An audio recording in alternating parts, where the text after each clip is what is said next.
Bismillahirrahmanirrahim. Assalamualaikum warahmatullahi wabarakatuh. Innal hamdalillah nahmaduhu wa nasta'inuhu wa nastaghfiruhu wa natubu ilaihi wa na'udzu billahi min syururi anfusina wa sayyiati a'malina. May yahdihillahu fala mudhillalah wa may yudlil fala hadiyalah. Wa asyhadu an la ilaha illallah wahdahu la syarikalah wa asyhadu anna Muhammadan abduhu wa rasuluhu la nabiyya ba'dah. Ya ayyuhalladzina amanu taqullaha haqqa tuqatih wa la tamutunna illa wa antum muslimun. Fa inna asdaqal hadithi kitabullah wa khairal huda huda Muhammadin sallallahu alaihi wasallam. Syarrul umuri muhdatsatuha wa kullu muhdatsatin bid'ah wa kullu bid'atin dhalalah wa kullu dhalalatin finnar.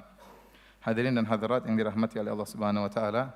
Alhamdulillah, puji dan syukur senantiasa kita panjatkan kepada Allah atas segala kemudahan, kenikmatan yang tiada henti-hentinya Allah berikan kepada kita.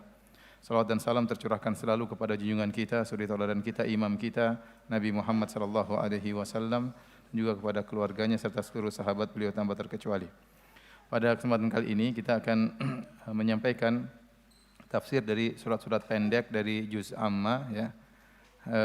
Selayaknya harusnya dimulai dari surat Amma yatasaalun, ya, tetapi itu Amma yatasaalun itu panjang suratnya. Jadi kita pilih yang pendek-pendek aja, ya. Jadi para ulama membagi surat-surat yang mufassal, ya, di antaranya yang qisar mufassal yang pendek-pendek dimulai dari surat Ad-Duha, Ini yang biasa dibaca dalam salat maghrib. Surat Ad-Duha ke bawah itu biasanya dibaca dalam salat maghrib. Maka kita mulai dari surat Ad-Duha, Surat nomor berapa itu? Berapa? Surat 596, kebanyakan.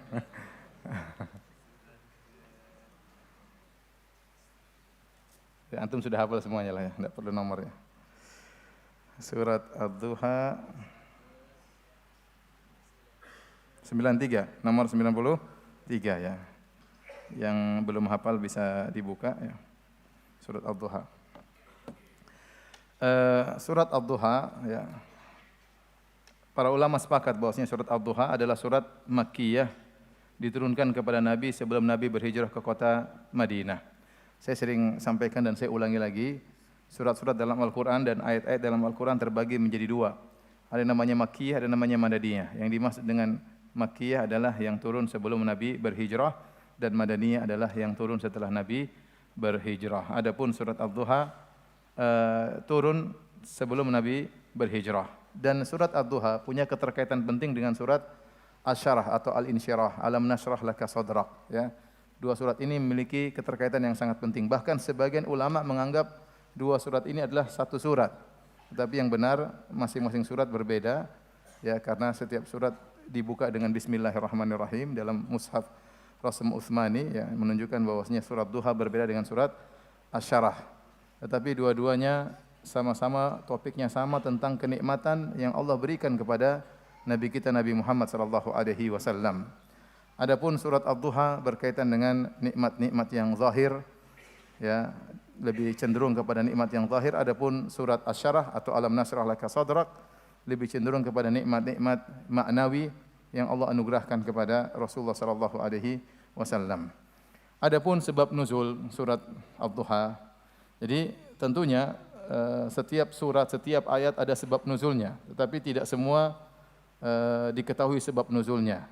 Bahkan hadis-hadis yang menjelaskan tentang sebab nuzul satu ayat atau satu surat, ya, ada yang sahih dan juga ada yang dhaif. Kalau kita bisa mengetahui sebab nuzulnya dari hadis yang sahih ini tentunya yang diharapkan. Namun terkadang tidak diketahui sebab nuzulnya, tetapi dengan membaca ayatnya kita paham tentang maksud dari ayat tersebut dengan penjelasan para ulama. Adapun surat Ad-Duha, sebab nuzulnya disebutkan dalam hadis Jundub bin Abdullah, ya, radhiyallahu anhu. Beliau berkata, ihtabasa Jibril ala Nabi sallallahu alaihi wasallam. Suatu hari atau Jibril lama tidak datang menemui Nabi sallallahu alaihi wasallam, tidak memberi wahyu kepada Nabi sallallahu alaihi wasallam. Faqalat imra'atun min Quraisy, maka ada seorang wanita dari Quraisy. Yang maksud sini adalah Ummu Jamil, istrinya Abu Lahab. Tetapi sahabat memberi sifat aja seorang wanita dari Quraisy. Wanita ini mencela Nabi sallallahu alaihi wasallam tatkala Jibril tidak memberi wahyu kepada Nabi, ya. Seakan-akan di awal-awal Nabi dakwah, ya, sering turun ayat, ya. Jadi sering Nabi menyampaikan ayat. Sudah beberapa lama ternyata Nabi tidak menyampaikan ayat. Maka wanita ini pun mengejek dengan berkata, "Abta'a alaihi syaitanuhu." Syaitannya dia terlambat datang. Ya, maksudnya Jibril alaihissalam. Fanazalat, maka turun firman Allah, "Wadduha wal laili idza saja." Ya, surat Ad-Duha pun turun sampai selesai dari surat tersebut. Dalam riwayat yang lain dengan lafal yang berbeda, kalau tadi dari Sahih Bukhari dan Sahih Muslim, Sahih Bukhari, dalam Sahih Muslim sahabat berkata, "Ishtaka Rasulullah sallam falam yakum lailataini aw thalathan." Rasulullah sallam sakit dan beliau tidak salat malam dua malam atau 3 malam. Fajat imra'atun faqalat, maka datang seorang wanita berkata, "Ya Muhammad, innila arju an yakuna syaitanuka qad tarakak." Aku berharap syaitanmu sudah meninggalkan engkau. Lam arahu qarabaka mundu lailatain aw thalathan. Aku lihat dia tidak mendatangimu semenjak 2 malam atau 3 malam. Maka turunlah firman Allah Subhanahu wa taala, "Wadduha," dan seterusnya. Wanita yang mengejek Nabi ini adalah Ummu Jamil. Ya, Ummu Jamil nanti akan datang penjelasannya lebih detail dalam surat Al-Lahab. Tetapi Ummu Jamil adalah istrinya Abu Lahab, ya, istrinya Abu Lahab. Dan intinya ini wanita tantenya Nabi sendiri. Abu Lahab omnya Nabi, ya. Yang ngejek ini tantenya sendiri, ya. Jadi suami istri amburadul, kacau, ya. Suaminya tukang ngejek, istrinya juga tukang ngejek. Anaknya juga tukang ngejek, namanya Utaibah. Nanti akan kita bahas dalam surat Al-Lahab. Jadi keluarga rusak, ya. Bapaknya rusak, suaminya rusak, istrinya rusak, anaknya juga hancur, semuanya hancur, ya. Semuanya masuk neraka. Suami, istri, anak semuanya masuk neraka. Jadi yang mengejek Nabi SAW adalah tantenya sendiri. Seharusnya diharapkan namanya kerabat mendukung dakwah. Tetapi ini malah mencela Rasulullah SAW. Dan disebutkan dalam hadis-hadis yang lain, bukan masalah surat Ad-Duha, tetapi dalam hadis-hadis dalam Sahih Al-Bukhari, disebutkan Nabi SAW, ya, waktu ke Gua Hira, kemudian datang malaikat Jibril, kemudian Nabi kaget dengan malaikat Jibril, ya. Setelah itu wahyu terputus. Nabi menjadi sedih, ya. Nabi menjadi sedih. Kata para ulama, ya, Nabi selama ini ingin mengenal tentang Rabb-Nya. Tahu-tahu dia menjauh pergi ke Gua Hira, kemudian, ya, datang malaikat Jibril sehingga dia lebih tahu lagi tentang Allah Subhanahu wa taala, tentang Iqra bismi rabbikal ladzi khalaq dan seterusnya. Maka selama ini rahasia-rahasia yang beliau rasakan terungkap, ya. Selama ini beliau pernah diambil oleh malaikat Jibril, dibelah dadanya, ya. Ya, kemudian dikeluarkan bagian yang kotor dari dadanya. Beliau mendengar ada batu memberi salam kepada beliau. Ini beliau mimpi juga mimpi yang luar biasa. Ini semua tanda tanya. Ternyata beliau ingin diangkat oleh Allah menjadi seorang nabi, ya. Sehingga waktu datang malaikat Jibril menurunkan ayat dari Allah Subhanahu wa taala, maka Nabi merasakan kebahagiaan yang luar biasa. Karena kerinduan dia untuk mengenal Rabb sudah terungkap. Kemudian tatkala ayat terputus, Nabi menjadi sedih luar biasa juga, ya. Kenapa? Ada kenikmatan yang dia rasakan alaihi salatu wasallam kemudian hilang, ya. Sehingga Nabi sallallahu alaihi wasallam sangat sedih waktu itu, ya. Jadi Nabi sallallahu alaihi wasallam, ya, waktu ayat terputus Rasulullah sallam sedih luar biasa. Nah, dalam surat Ad-Duha ini kasus yang lain, tatkala malaikat Jibril terlambat datang tidak memberikan wahyu kepada Nabi sallallahu alaihi wasallam, maka kita tahu Nabi mesti bersedih. Seakan-akan ada kenikmatan yang hilang, ya. Ya. Bisa jadi terbetik dalam benak beliau, ya, ada sesuatu, ya, bisikan-bisikan setan atau yang lainnya, ya. Namanya manusia, Rasulullah SAW memiliki sifat manusianya. Dia sedih seandainya wahyu terputus. Tatkala lagi sedih begitu, datang tantenya mencela, mengatakan bahwasanya setanmu telah meninggalkan engkau. Setanmu telah meninggalkan engkau, ya. Oleh karenanya tatkala itulah saatnya Allah Subhanahu wa taala menurunkan firman-Nya surat Ad-Duha untuk menjelaskan kepada Rasulullah sallallahu alaihi wasallam bahwasanya Allah tidak akan pernah meninggalkan Rasulullah sallallahu alaihi wasallam dan Allah tidak pernah membenci Nabi sallallahu alaihi wasallam, ya. Ummu Jamil hanya berkata, inilah arju anna syaitanaka qad tarakak. Aku berharap setan mau meninggalkan engkau. Tetapi waktu Allah menjelaskan dalam Al-Qur'an, ya, ma wadda'aka rabbuka wa ma qala, sungguhnya Rabbmu tidak pernah meninggalkan engkau dan tidak pernah membencimu. Seakan-akan untuk menghilangkan bisikan-bisikan yang ada dalam hati Nabi SAW. Kenapa Allah tidak turunkan wahyu? Kenapa malaikat Jibril tidak datang? Ada apa gerangan? Kenapa saya ditinggalkan? Apakah ada kebencian? Ini semua ditepis oleh Allah Subhanahu wa taala. Padahal itu tidak diungkapkan oleh Ummu Jamil. Ummu Jamil waktu mencela Rasulullah SAW, dia tidak berkata, setan mau benci kepadamu, setan mau begini, tidak. Tapi waktu Allah turunkan firman-Nya, Allah mengatakan, ma wadda'aka rabbuka wa ma qala, bahwasanya Rabbmu tidak pernah meninggalkan engkau dan juga tidak pernah membencimu. Baik, kita akan bahas surat Ad-Duha tadi, sebab turunnya surat Ad-Duha. Kita baca dari ayat yang pertama, kata Allah, wad-duha, demi waktu duha, ya. Demi waktu duha. Di sini ada secara umum ada dua pendapat di kalangan para ulama, ya. Dan saya sering sampaikan bahwasanya kebanyakan khilaf dalam tafsir itu namanya khilaf tanawu, bukan khilaf tadad. Khilaf tanawu artinya khilaf yang tidak bertentangan, tidak kontradiktif, cara pandang yang berbeda namun saling mendukung. Ya, tidak ada pertentangan. Berbeda dengan khilaf dalam masalah fikih. Asal dalam khilaf masalah fikih adalah khilaf tadad, kontradiksi. Yang satu bilang haram, satu bilang mubah, satu bilang makruh, satu bilang sunnah, satu bilang ini, satu bilang, jadi berbeda pendapat. Ya, dan perbedaan pendapat tersebut dalam khilaf masalah fikih adalah khilaf tadad. Berbeda dengan khilaf masalah tafsir. Kebanyakannya adalah khilaf tanawu. Contoh seperti tafsir mereka, ihdinas siratal mustaqim, tunjukkanlah kepada kami jalan yang lurus. Jalan lurus apa? Ada yang mengatakan maksudnya Al-Qur'an, ada yang mengatakan sunnah Nabi, ada yang mengatakan jalan sahabat, ada yang mengatakan Islam, ada yang mengatakan surga. Ini semua tidak bertentangan. Mau ditafsirkan surga, mau ditafsirkan Islam, mau ditafsirkan Al-Qur'an, mau ditafsirkan sunnah, mau ditafsirkan jalan para sahabat, semuanya benar. Ini namanya khilaf tanawu, khilaf bervariasi dalam pengungkapan, namun maknanya tidak saling kontradiktif. Ditafsirkan begini juga boleh, tafsirkan juga begini juga boleh, ya. Namun biasanya para ulama tetap mencari tafsiran yang lebih condong kepada kebenaran, yang paling lebih kuat, ya. Berbeda dengan khilaf fikih tadi saya sampaikan, kebanyakan khilaf fikih adalah khilaf apa? Tadad, kontradiktif. Baik. Adapun ad-duha di sini, maka ada dua pendapat di kalangan para ulama. Ada yang mengatakan ad-duha maksudnya waktu duha. Sebagaimana kita ketahui waktu duha yaitu 15 menit setelah sunrise, setelah matahari terbit, itulah awal dari waktu duha. Dan berakhir kapan? Berakhir 10 menit sebelum waktu adzan zuhur. Sebelum adzan zuhur itulah waktu duha. Jadi selama itu antum boleh salat duha. Selama itu antum boleh salat duha. Namun salat duha yang terbaik adalah sebagaimana sabda Nabi sallallahu alaihi wasallam, salatul awwabin hina tarmadul fisal. Salatnya al-awwabin, orang-orang yang senantiasa kembali kepada Allah, itu salat duha tatkala anak onta mulai kepanasan. Itu tatkala mereka mulai mengangkat-ngangkat kaki mereka karena tanah mulai panas. Kira-kira jam berapa? Jam berapa? Emang antum punya unta? Tahu? Nabi tidak bilang tatkala anak kambing kepanasan. Kalau kambing mungkin antum lihat, unta ya. Intinya Syekh bin Baz rahimahullah berkata sekitar jam 10.30 atau jam 11.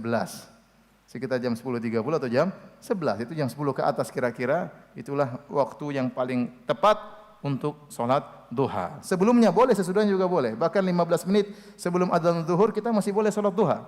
Yang penting sebelum 10 menit. Ya, boleh. Tetapi yang terbaik sholat duha adalah jam 10 ke atas. Wallahu alam bissawab. Ini tafsiran yang pertama. Yang dimaksud dengan ad-duha adalah sholat duha. Ya. Adalah waktu duha.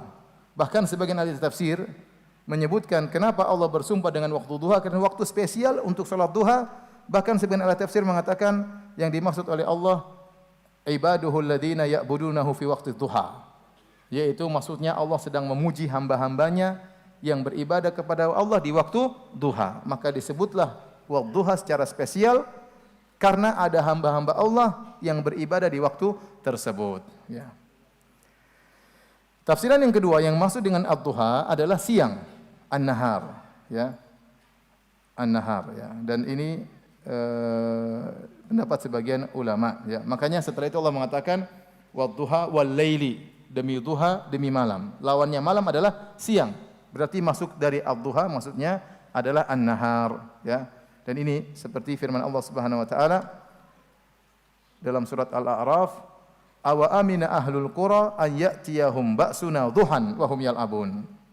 Dan apakah penduduk suatu negeri, ya, mereka merasa aman dari siksaan kami yang datang kepada mereka di waktu duha, maksudnya di waktu siang. Jadi terkadang dalam bahasa Arab disebut duha maksudnya apa? Siang, ya. Maksudnya adalah siang.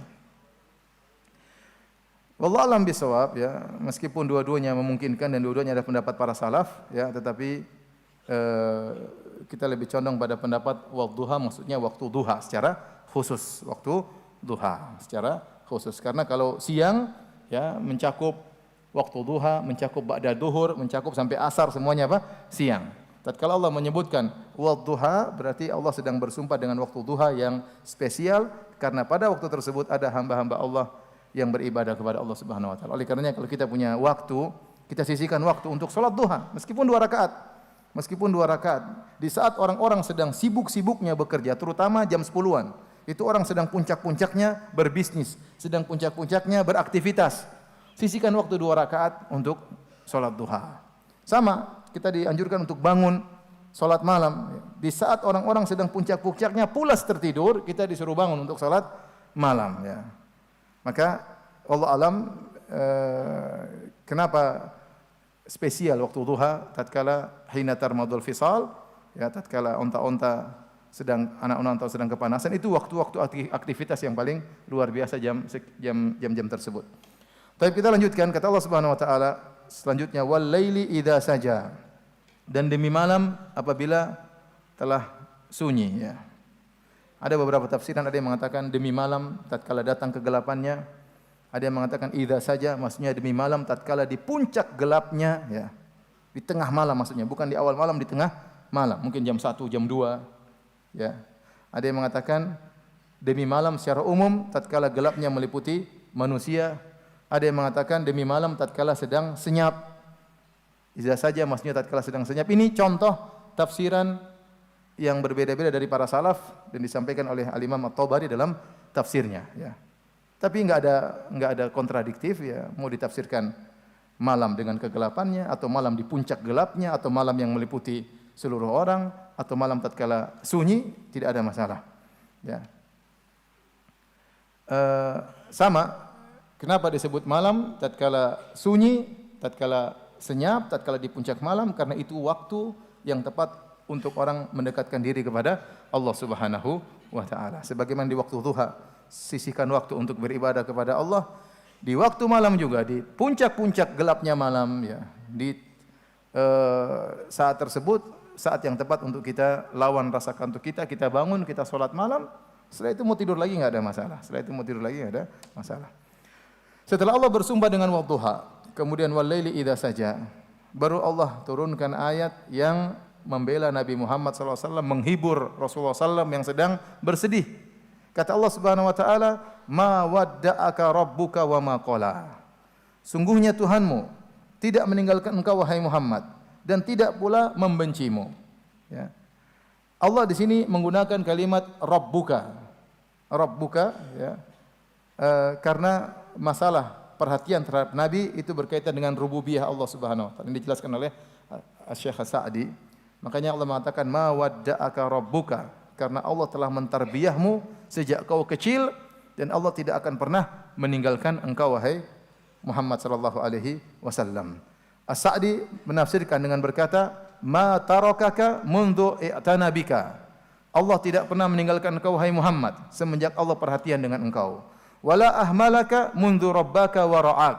Dan Allah tidak pernah meninggalkan engkau, tidak pernah melalaikan engkau sejak Allah mentarbiyahmu dan merawatmu. Balam yazal yurabbika ahsana tarbiyah. Bahkan Allah senantiasa mentarbiyahmu dengan tarbiyah yang terbaik. Wa yu'lika darajatan ba'da darajah. Dan Allah akan meninggikan kedudukanmu setahap demi setahap. Jadi Nabi SAW kedudukannya semakin meninggi setahap demi setahap. Tidak pernah turun kedudukannya, selalu naik. Karena yang mentarbiyah adalah Allah Subhanahu wa taala. Adapun wa ma qala, qala artinya abghadha. Abghadha, ya, membenci. Seharusnya kalau kita melihat konteks ayat, harusnya Allah berfirman, ya, ma wadda'aka rabbuka wa ma qalaka. Sungguhnya Allah tidak meninggalkan engkau, ada ka di situ, ka itu artinya engkau. Rabbuka wa ma qalaka, dan Allah juga tidak benci engkau. Tetapi waktu Allah mengatakan Allah tidak benci, kafnya itu Allah hilangkan. Jadi wa ma qala, Allah tidak membenci. Kenapa? Sebenarnya Allah mengatakan karena perkataan Allah tidak membencimu itu berat bagi didengar oleh Nabi sallallahu alaihi wasallam. Dan Allah memilih lafal-lafal yang indah buat Nabi sallallahu alaihi wasallam. Ini sudah pernah kita sampaikan juga waktu Allah Subhanahu wa taala menegur Nabi waktu Nabi berpaling dari Ibnu Ummi Maktum. Allah tidak mengatakan abasta wa tawallait, engkau berpaling dan engkau bermuka masam, tidak. Tapi Allah menggunakan kata ganti orang ketiga, abasa wa tawalla. Sungguhnya dia bermuka masam dan dia berpaling. Padahal Allah sedang berbicara dengan Nabi. Tapi Allah bilang dia. Padahal yang ajak ngomong siapa? Nabi. Karena perkataan abasta wa tawalla wa tawallait, engkau bermuka masam dan berpaling, langsung ditunjukkan kepada Nabi, itu berat bagi Nabi sallallahu alaihi wasallam. Ibarat kalau ibu kita marah langsung tembak kepada kita, kita sedih banget. Ya, apalagi Allah Subhanahu wa taala sangat dicintai oleh Nabi sallallahu alaihi wasallam. Maka Allah menggunakan kata ganti orang ketiga, ya. Ya, sama seperti waktu Allah menegur Nabi sallallahu alaihi wasallam, Allah mendahulukan memaafkan. Kata Allah, "Afallahu anka lima adzinta lahum." Allah telah memaafkan engkau wahai Muhammad, namun kenapa kau izinkan mereka? Ya, Allah depankan pemaafan baru Allah tegur untuk menenangkan hati Rasulullah sallallahu alaihi wasallam, ya. Oleh karenanya dalam ayat-ayat Al-Qur'an Allah selalu manggil ya ayuhan nabi, ya ayuhar rasul. Berbeda dengan nabi-nabi yang lain, Allah sebutkan namanya, ya Ibrahim, ya Adam, ya Nuh, disebutkan namanya langsung. Adapun nabi spesial. Nabi spesial, ya, makhluk yang paling dicintai oleh Allah Subhanahu wa taala. Makanya Allah mengatakan ma wadda'aka rabbuka wa ma qala. Allah tidak meninggalkanmu dan Allah tidak membenci. Enggak ada munya, enggak ada. Kenapa? Kalau membencimu kelihatannya berat. Makanya Allah mencukupkan Allah tidak meninggalkan engkau dan Allah tidak membenci. Nah, ayat ini para hadirin yang dirahmati Allah Subhanahu wa taala, apa kita pahami dari ayat ini? Tatkala dinafikan oleh Allah, Allah tidak meninggalkan Nabi dan tidak membenci Rasulullah sallallahu alaihi wasallam, berarti kita harus menetapkan lawannya karena ayat ini adalah memuji, pujian, ya, dan ini kaidah sering kita sampaikan dalam tauhid al-asma wa sifat. Kalau Allah menyebutkan penafian sifat dari Allah Subhanahu wa taala, maka kita harus menetapkan lawannya. Contoh, Allah berfirman la ta'khudhuhu sinatun wala naum. Allah tidak ngantuk dan tidak tidur. Berarti Allah Maha terjaga. Berarti Allah Maha terjaga, ya, seperti itu, ya. Demikian juga waktu Allah mengatakan Allah tidak meninggalkan engkau dan tidak benci kepada engkau, berarti melazimkan Allah selalu mencintai siapa? Nabi sallallahu alaihi wasallam. Allah selalu mencintai Nabi sallallahu alaihi wasallam. Kalau kita ikhwan, kita kadang dicintai, mungkin kadang tidak dicintai oleh Allah. Kalau kita bermaksiat, kita lagi tidak dicintai. Kalau kita lagi bertakwa, kita dicintai oleh Allah Subhanahu wa taala. Rasulullah sallallahu alaihi wasallam selalu dicintai oleh Allah Subhanahu wa taala. Rasulullah SAW selalu dicintai oleh Allah Subhanahu wa taala. Kata Allah Subhanahu wa taala, "Wa ma qala." Kemudian setelah itu Allah berkata, "Walal akhiratu khairul laka minal ula." Dan yang terakhir lebih baik bagimu daripada yang pertama. Ini ayat sering sebagian orang penafsirannya agak sempit sehingga mereka menafsirkan pertama kali dengar ayat ini selalu mengatakan akhirat lebih baik daripada dunia. Walal akhiratu khairul laka minal ula. Padahal ayat ini umum, bukan mencakup akhirat saja. Ayat ini artinya sebenarnya secara bahasa kondisi terakhirmu lebih baik daripada kondisi awalmu. Itu maksudnya. Bukan terbatas pada akhirat saja. Orang banyak tatkala baca ayat ini disangka walal akhiratu khairul laka minal ula, maksudnya akhirat lebih baik daripada dunia. Enggak. Allah tidak berbicara tentang dunia dan akhirat. Allah berbicara tentang kondisi Nabi dalam ayat ini. Bahwasanya kondisimu wahai Muhammad yang terakhir lebih baik daripada yang sebelumnya. Bagaimana Allah meninggalkanmu, bagaimana Allah membencimu, sementara kondisimu semakin baik dan semakin baik. Allah mengangkat derajatmu, semakin tinggi derajatmu. Derajatmu semakin lama semakin baik. Di akhirat lebih baik daripada di dunia. Kau sekarang lebih baik daripada kau yang dulu. Jadi ini contoh salah paham tentang tafsiran ayat ini. Wal akhiratu khairul laka minal ula. Para hadirin dan hadirat yang dirahmati Allah Subhanahu wa taala. Kemudian Allah berfirman, "Wala saufa yu'tika rabbuka fatardha." Dan sungguh kelak Tuhanmu pasti memberikan karunia kepadamu sehingga engkau menjadi puas. Wala saufa yu'tika rabbuka fatardha. Allah akan berikan kepada engkau. Apa yang Allah berikan kita tidak tahu. Allah tidak sebutkan. Tetapi pemberian tersebut, anugerah tersebut dipastikan menjadikan Nabi puas. Fatardha artinya kau puas. Ini ayat dikatakan oleh sebagian ahli tafsir sebagai arja ayatin fi kitabillah. Ayat yang paling memberi pengharapan dalam Al-Qur'anul Karim.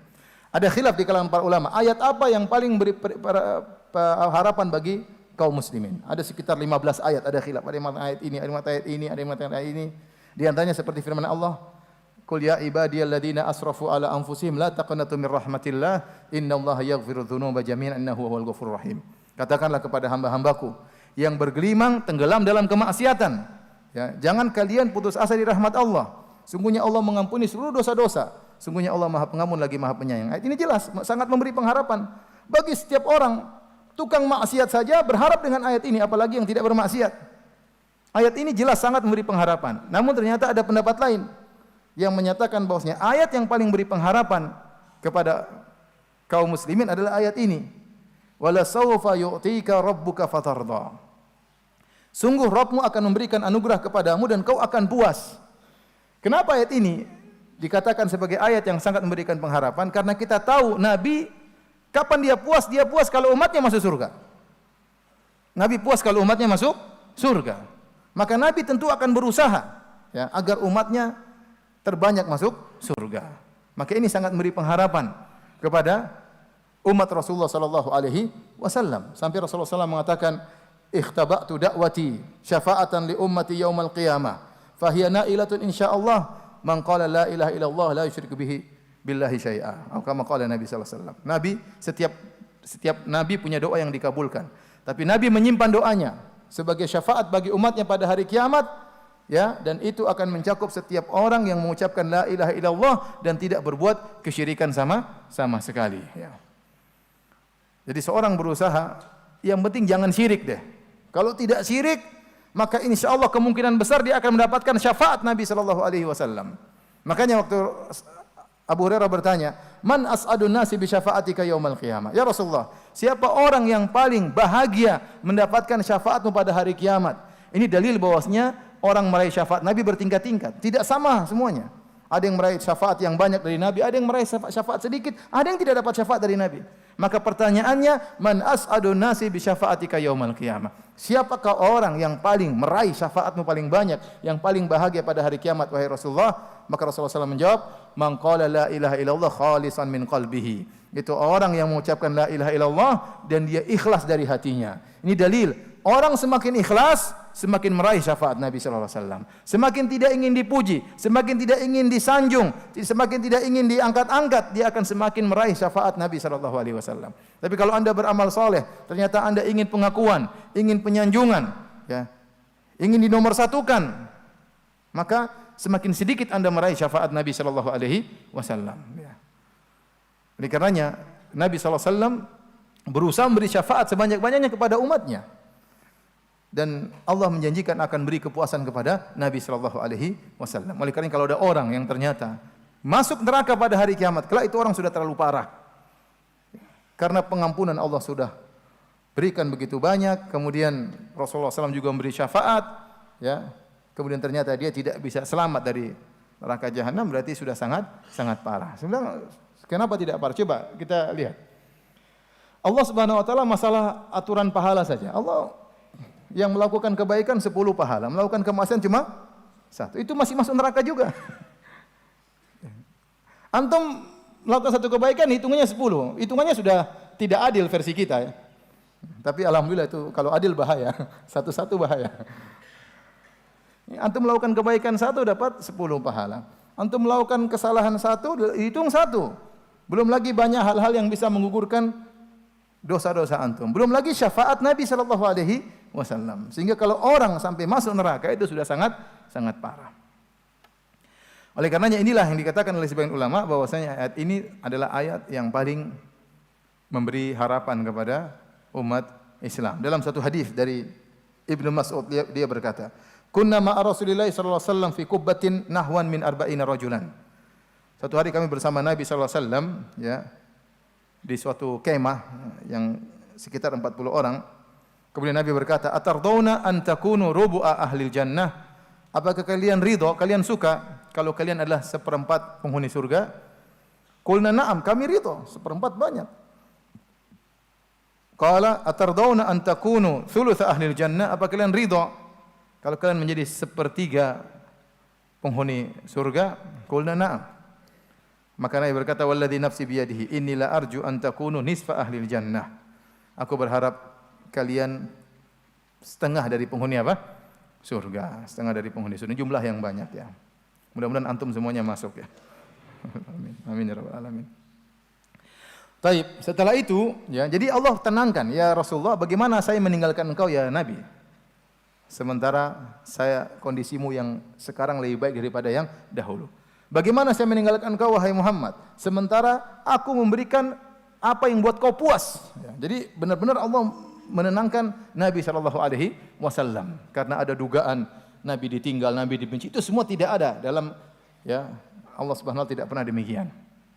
Maka setelah itu Allah sebutkan dalilnya. Allah ingatkan kepada Nabi tentang nikmat-nikmat zahir yang Rasulullah SAW rasakan. Sebagai bukti, walal akhiratu khairul laka minal ula. Bahwasanya yang terakhir lebih baik daripada yang pertama. Yang pertama kata Allah, alam yajidika yatiman fa'awa. Bukankah Allah mendapati engkau dulu yatim? Kemudian Allah mengayomimu. Sekarang kau tidak diayomi oleh Allah. Lebih baik daripada awalnya kau yatim. Dan Nabi SAW adalah yatim ya. Waktu lahir bapaknya sudah tidak ada ya. Alaihi salatu wassalam.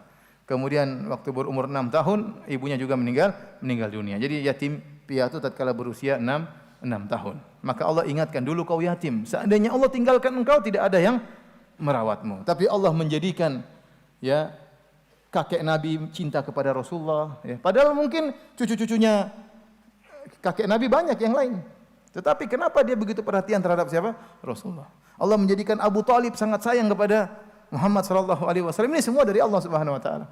Maka Allah berkata, "Alam yajidika yatiman fa'awa." Bukankah Rabbmu mendapati engkau yatim, lantas Rabbmu mengayomimu? Ini nikmat yang pertama. Nikmat yang kedua, wa wajadaka dhalan fahada. Bukankah Rabbmu mendapati engkau tersesat, lantas beri petunjuk kepadamu? Ini juga ada tafsir kalangan para ulama. Maksudnya tersesat apa? Ada yang mengatakan Rasulullah dulu pernah tersesat di zaman jahiliyah. Rasulullah pernah tersesat di negeri Syam, jalan enggak tahu ke mana. Ya. Namun yang benar bahwasanya dahulu Rasulullah SAW tidak mengenal iman, kemudian Allah mengajarkan iman kepada Rasulullah sallallahu alaihi wasallam. Sebagaimana firman Allah, "Wa kadzalika auhayna ilaika ruhan min amrina." Dan demikianlah kami telah mewahyukan kepada engkau ayat-ayat Al-Qur'an. Ma kunta tadri mal kitabu walal iman. Dahulunya kau tidak tahu apa itu Al-Qur'an dan apa itu iman. Kau tidak tahu ya. Jadi dahulu Nabi tidak mengerti agama, maka Allah memberikan cahaya keimanan kepada Nabi. Maka Allah mengatakan, wa wajadaka dhallan fahada. Rabbmu mendapati engkau tersesat, kemudian beri petunjuk kepadamu. Kemudian kata Allah Subhanahu wa taala, wa wajadaka ailan fa'aghna. Dan Rabbmu mendapati engkau dalam kondisi miskin, lalu Allah mencukupimu. Benar, Nabi SAW dulu tidak punya apa-apa. Miskin, pemuda miskin. Dirawat oleh pamannya Abu Talib yang juga miskin. Sampai Nabi SAW mengembalakan kambing-kambing itu bukan kambing milik beliau, tapi kambing milik orang-orang kampung di Mekah. Kemudian beliau hanya merawat, beliau dapat upah dari pemilik kambing tersebut. Nabi tidak punya apa-apa. Tapi Allah mengatakan fa'aghna. Allah jadikan Nabi berkecukupan. Di antaranya Allah menikahkan Nabi dengan siapa? Khadijah. Ya. Janda sangat kaya raya. Masih ada Khadijah ke zaman sekarang? Banyak.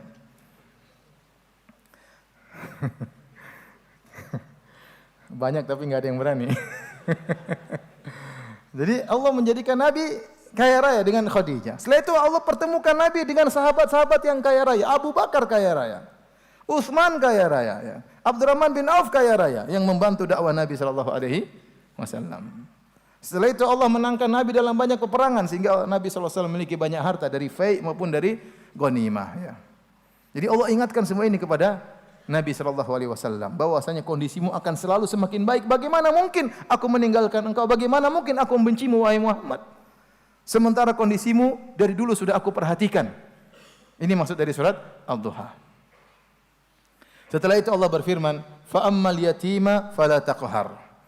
Adapun anak yatim, maka janganlah engkau sewenang-wenang ya. Fala taqhar, jangan bentaknya. Ya.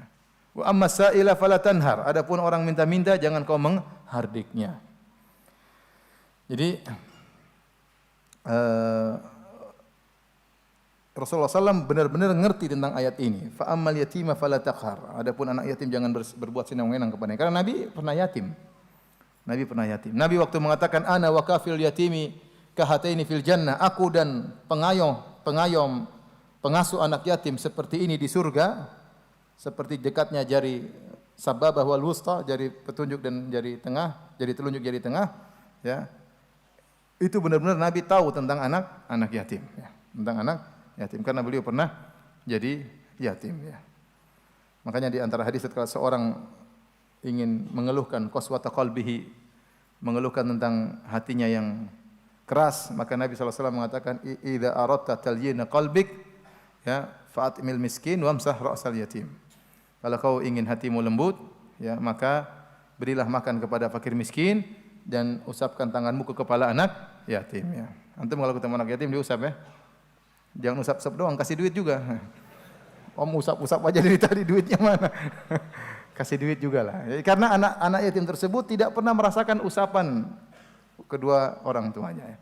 Mereka benar-benar rindu ingin diusap, diperhatikan. Ini contoh saja Nabi suruh usap, artinya perhatian. Salah satunya paling tidak kau usap apa? Kepalanya, ya. Ya. Dan itu kalau di Arab Saudi benar-benar mereka praktekkan. Kalau ada anak yatim benar-benar mereka usap kepalanya. Karena hadisnya ada. Ini sahih.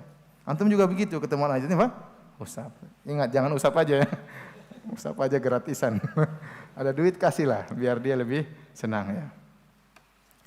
Baik. Kemudian kata Allah Subhanahu wa taala, "Amma sa'ila fala tanhar." Adapun yang meminta, jangan kau menghardiknya. Meminta di sini ada dua tafsiran di kalangan para ahli tafsir. Yang pertama minta harta, yang kedua minta ilmu. Ya.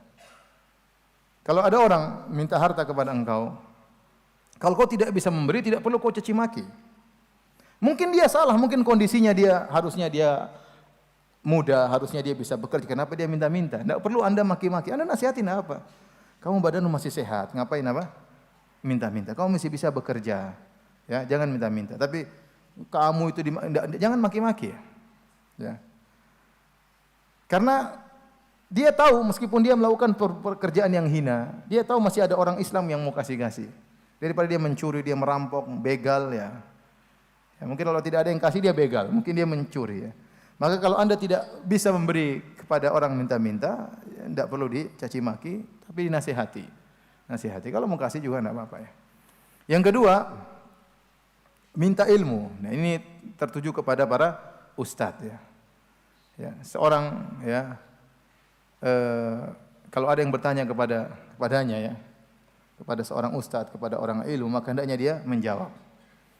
Dan Nabi SAW adalah orang yang sangat dermawan, kata para ulama, bahkan dermawan masalah ilmu, memberitahukan yang tidak ditanya. Seperti waktu para sahabat bertanya, ya Rasulullah, kunna narkabul bahra wa nahmilu ma'ana al-qalil minal ma' fa in tawadda'na bihi atishna afanatawadda'u bima'il bahr.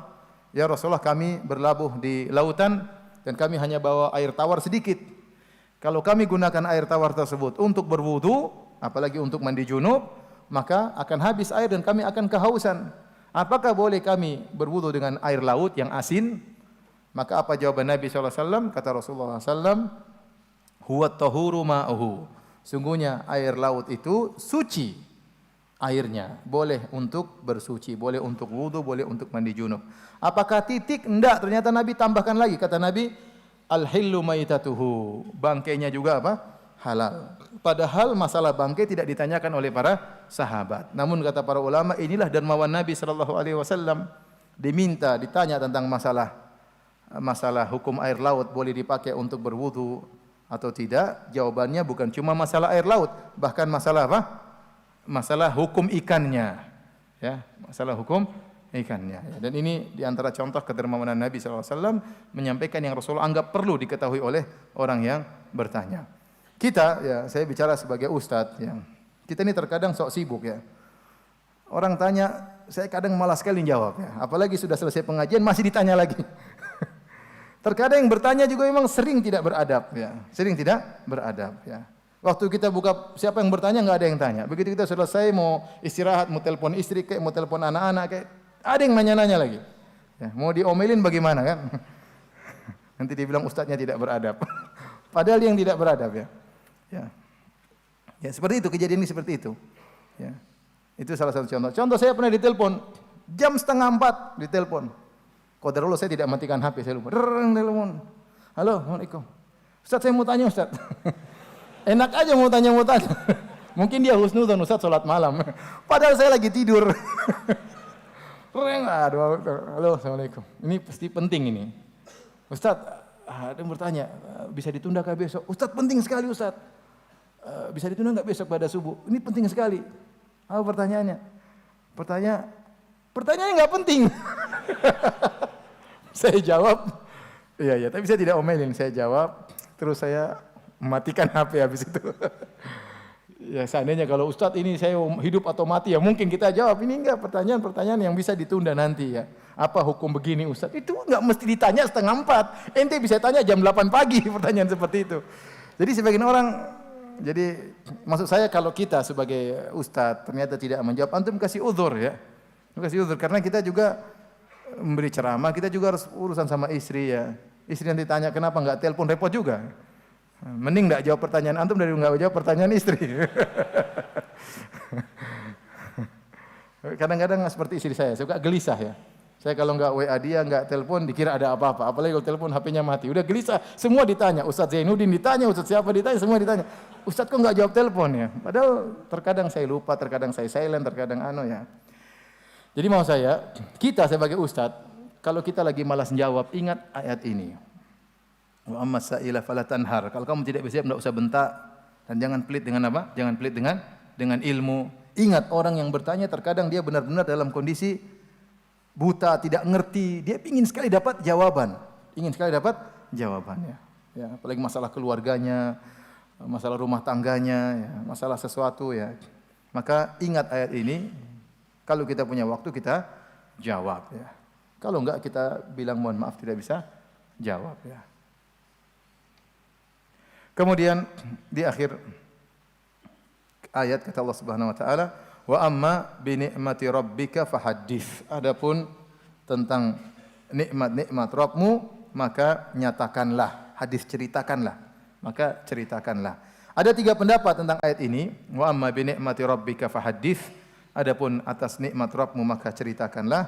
Yang pertama ada yang mengatakan nikmat kenabian. Artinya nyatakanlah kepada seluruh manusia bahwasanya engkau seorang nabi.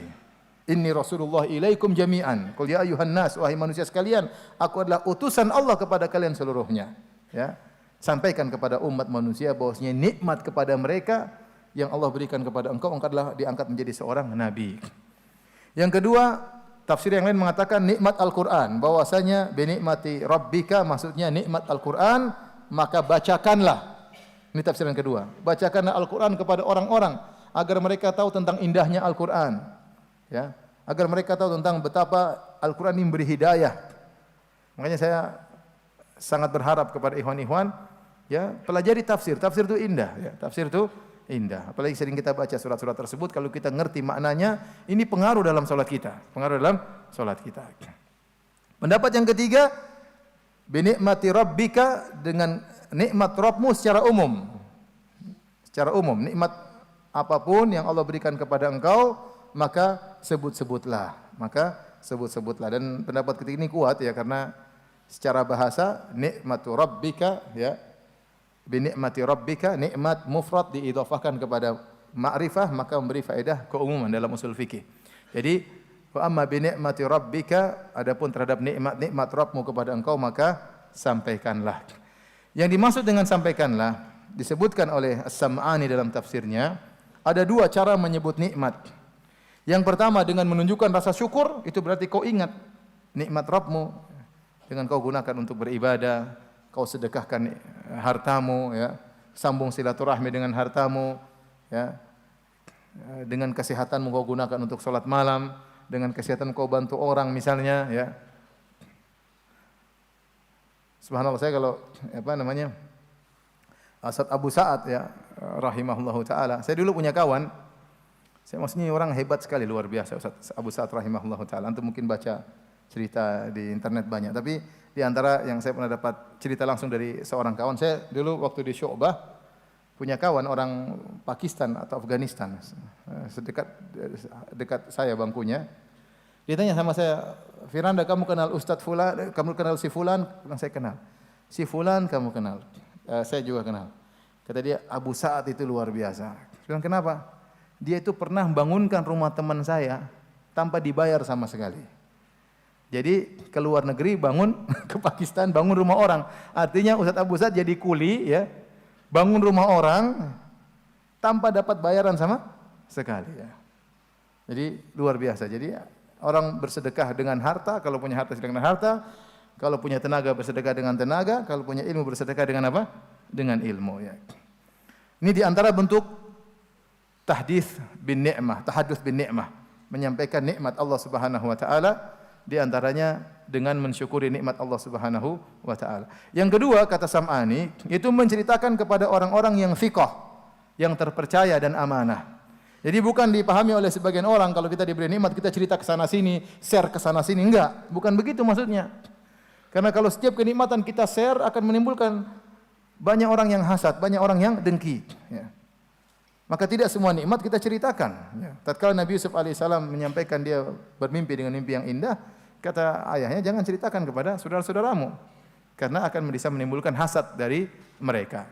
Jadi kita boleh menceritakan nikmat yang kita dapatkan kepada kawan-kawan terdekat, kepada orang-orang yang amanah, yang kita tahu mereka tidak hasad kepada kita, ya. Bukan di-share di media sosial, ya. Yang sangat saya sedihkan ada sebagian orang setiap dapat kenikmatan dia share di media sosial. Makan enak dia share di media sosial, ya. Jalan-jalan ke luar negeri dia share di media sosial. Suaminya belikan cincin emas dia share di media sosial. Waktu diomelin sama suami tidak di-share. Akhirnya apa? Banyak orang yang tidak kuasa melihat hal tersebut, ya. Ada seorang laki misalnya dia cerita, ada teman kita misalnya istri kita soleha, kita sama orang, "Istri saya masya Allah solehanya luar biasa." Akhirnya orang tadinya bahagia jadi sedih. Kenapa? Istri dia tidak seperti istri kita misalnya. Akhirnya dia pulang-pulang ngomel-ngomelin istrinya, "Kamu dasar istri kurang ajar." Kenapa? Kita yang kasih kemudaratan. Karena dia tahu ternyata istri kita misalnya soleha misalnya. Ya. Lagi sama suami kemudian gandeng-gandeng di foto dimasukkan Facebook, jangan.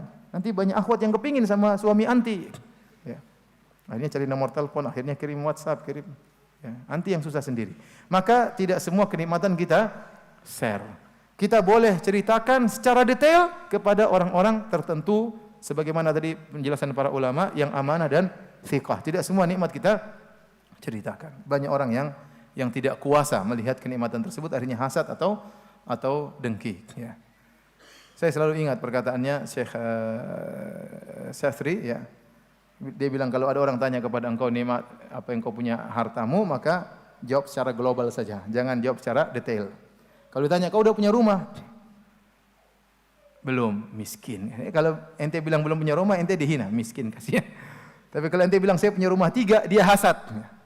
Mending enggak usah cerita detail. Alhamdulillah ada kenikmatan. Rumahmu ada, pokoknya ada. Entah kontrak, entah beli, bukan urusan ente. Jadi enggak semua kenikmatan kita ceritakan secara detail. Karena ada orang hati-hatinya yang kotor, tidak kuasa melihat kenikmatan orang lain. Baik, demikian, ya, surat Al-Duha secara sederhana. Sebenarnya banyak tafsirannya, tapi kira-kira seperti itu, ya. Kira-kira seperti yang saya sampaikan tadi. Antum bisa buka di buku-buku tafsir. Kita lanjutkan surat yang kedua, surat Asy-Syarah, yang dikatakan adalah kelanjutan daripada surat Ad-Duha, ya. Kalau surat Ad-Duha disebutkan tentang kenikmatan zahir tadi, ya. Alam yajidika yatiman fa'awa, bukankah Rabbmu mendapatkan engkau yatim kemudian Allah menaungimu. wajadaka dhalam fahada, bukankah kau tersesat, akhirnya Allah berikan petunjuk kepadamu. Ya, ailan fa agna, engkau miskin, Allah mencukupkan engkau. Ini kenikmatan-kenikmatan zahir. Adapun surat Asy-Syarah, maka Allah sebutkan tentang kenikmatan-kenikmatan batin. Bahwasanya Rasulullah sallallahu alaihi wasallam ya diberikan kenikmatan, dilapangkan dadanya oleh Allah Subhanahu wa taala. Dan ini sangat penting bagi Nabi sallallahu alaihi wasallam untuk menjalankan dakwahnya yang beratnya sangat luar biasa. Sejak awal dakwah sudah dimusuhi oleh keluarganya, di antaranya Abu Jahal dan istrinya Ummu Jamil ya. Kemudian dimusuhi juga orang-orang Quraisy, yang musuh adalah kerabat-kerabat Nabi sallallahu alaihi wasallam. Di awal ayat kata Allah Subhanahu wa taala, "Alam nashrah laka sadrak." Bukankah kami telah melapangkan dadamu wahai Muhammad?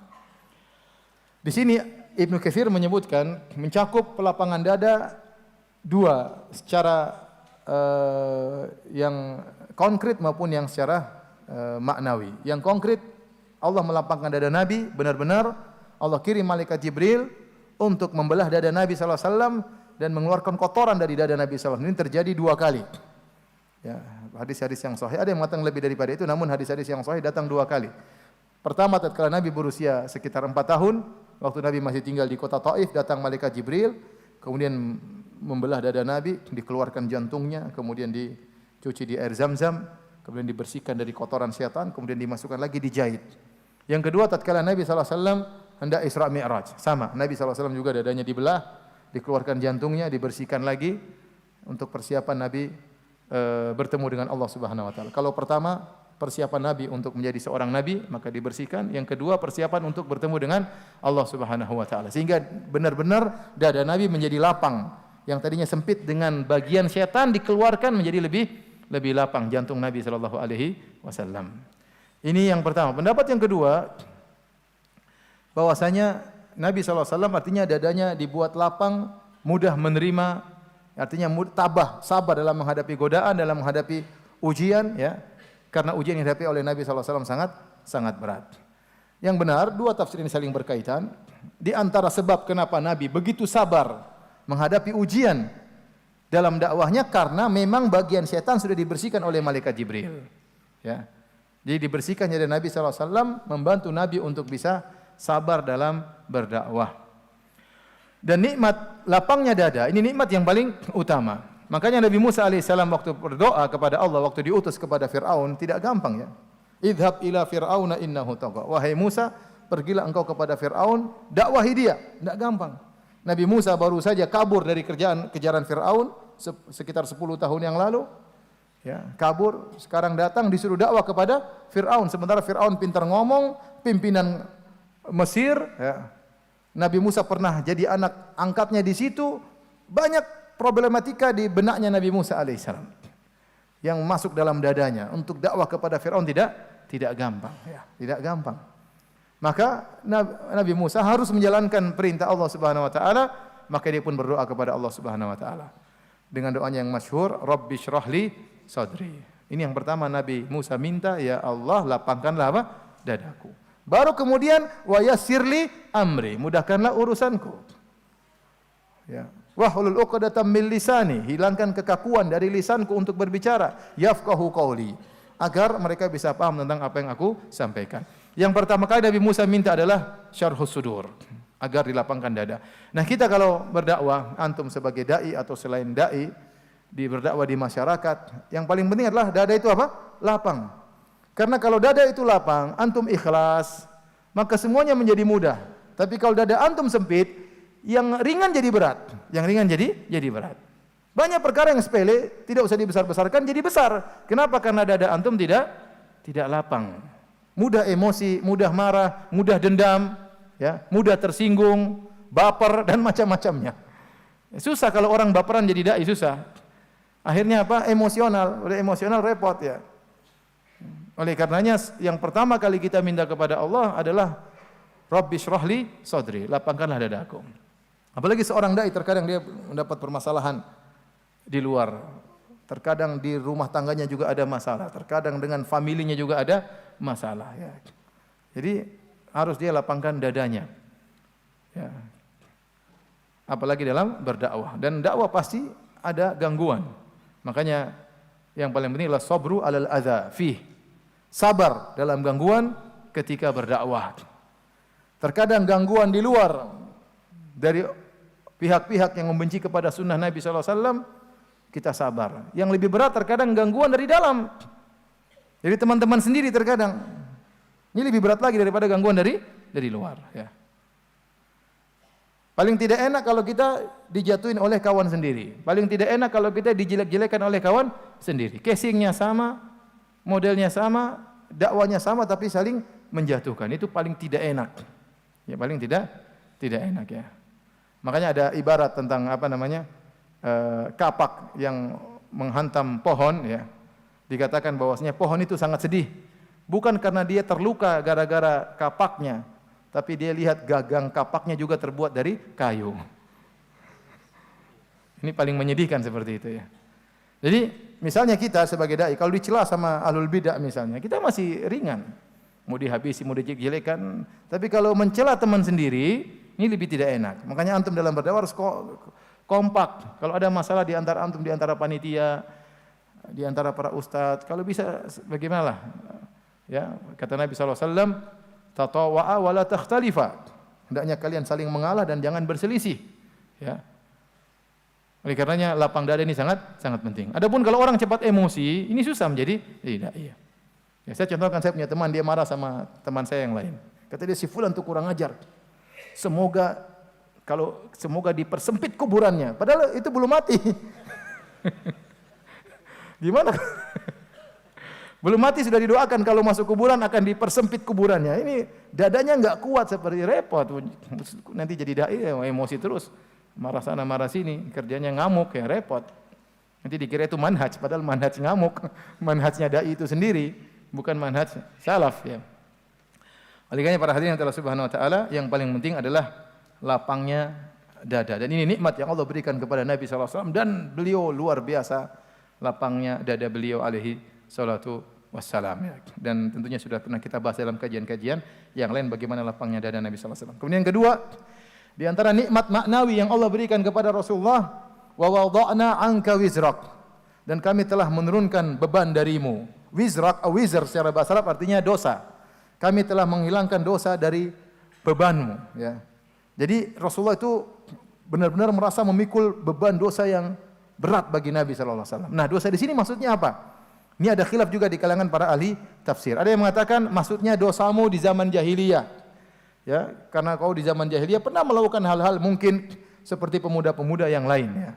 Ini pendapat.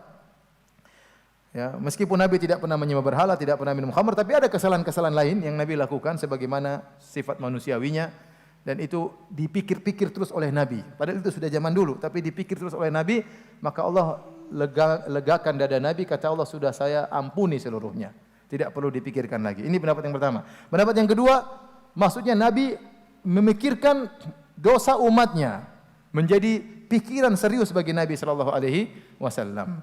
Karena di antara sifat Nabi adalah memikirkan rasa berat yang dia rasakan oleh umatnya. Laqad ja'akum rasulun min anfusikum azizun 'alaihi ma anittum.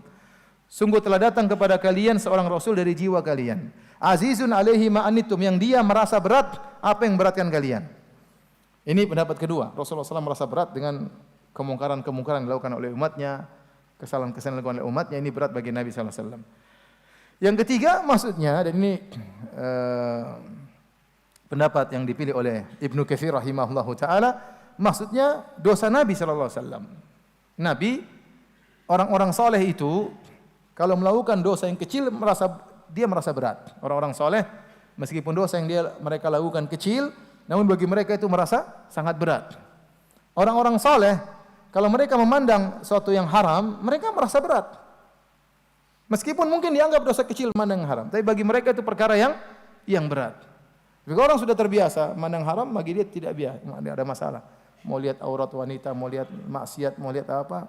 Tapi kalau orang soleh, dia pasti terganggu dengan memandang yang haram. Jadi Nabi SAW ada dosa-dosa yang dia lakukan, alaihissalam, sebenarnya sepele, tetapi berat bagi Nabi SAW.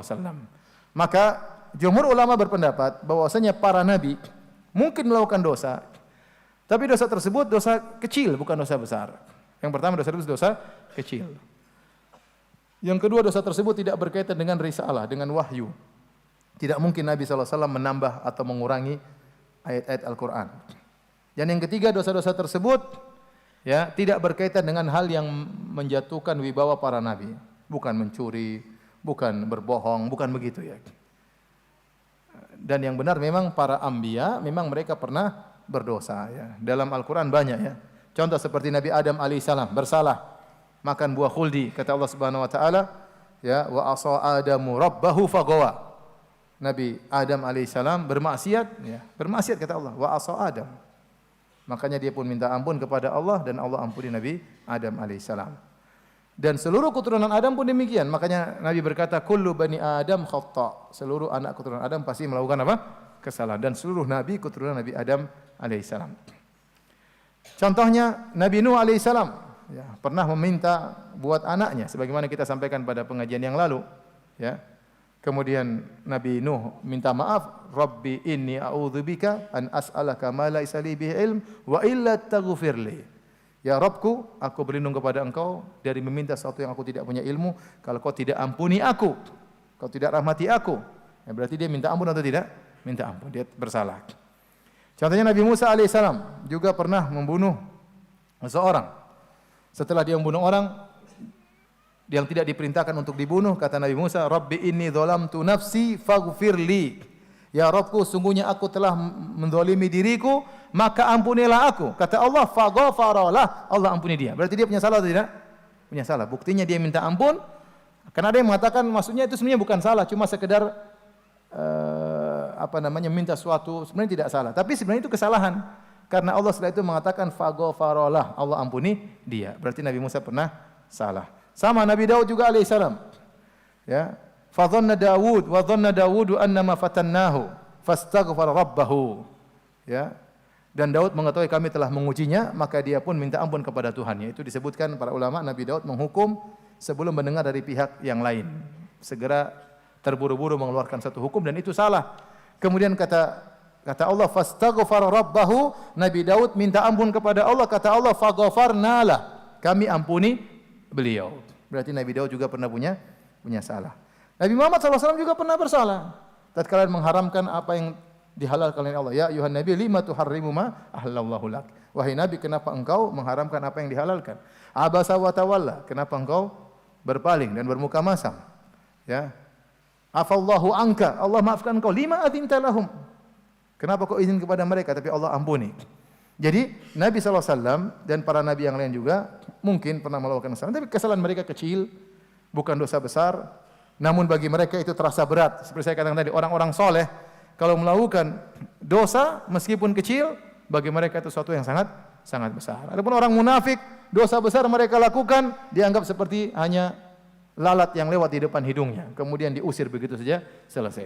Ya, dicuekin dosa-dosa tersebut. Waliyadzubillah. Jadi kata Allah Subhanahu wa taala, ya, wa rafa'na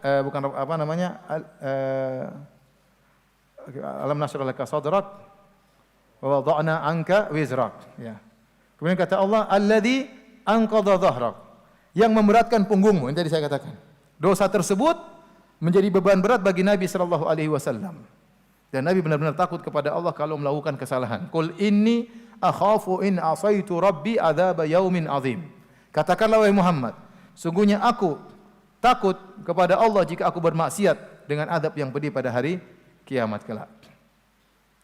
Kemudian setelah itu Allah berfirman, wa rafa'na laka dzikrak, dan kami telah mengangkat, tinggikan sebutan nama bagimu. Ya.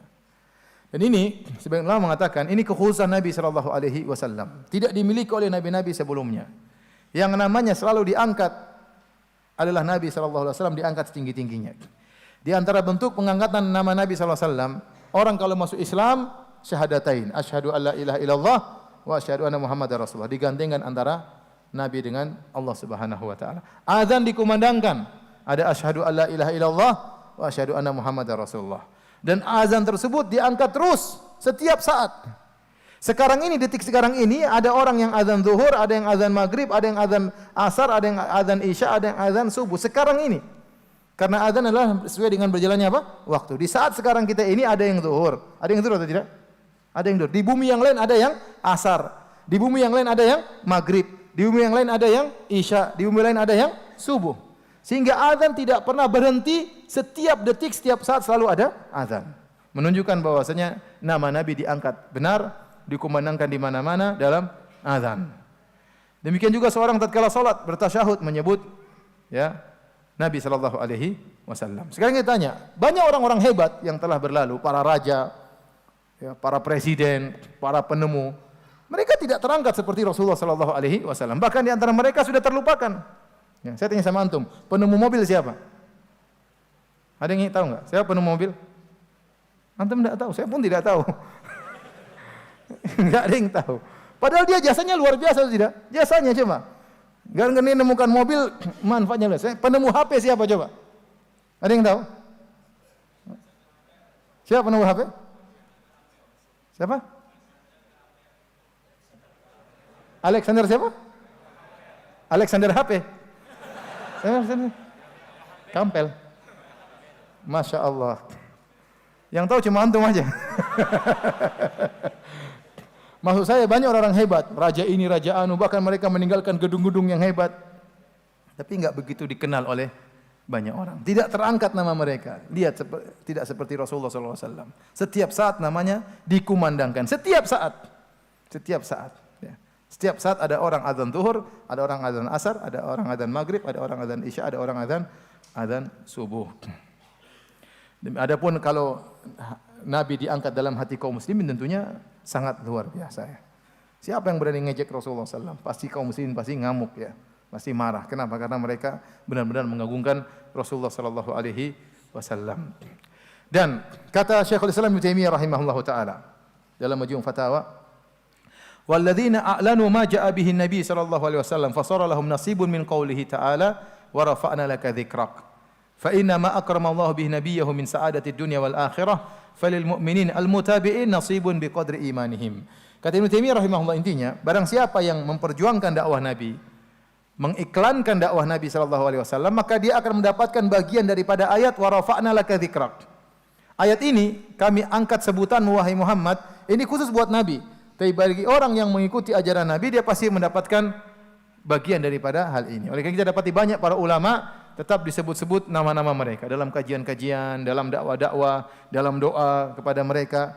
Kenapa? Karena mereka memperjuangkan dakwah Rasulullah sallallahu alaihi wasallam. Kemudian ayat kelima kata Allah, "Fa inna ma'al usri yusran."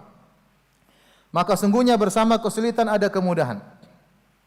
Inna ma'al usri yusran. Sungguhnya bersama kesulitan ada kemudahan. Ya. Di sini para ulama mengatakan ada 4 penguat dalam ayat ini. Bahwasanya setiap ada kesulitan pasti ada kemudahan.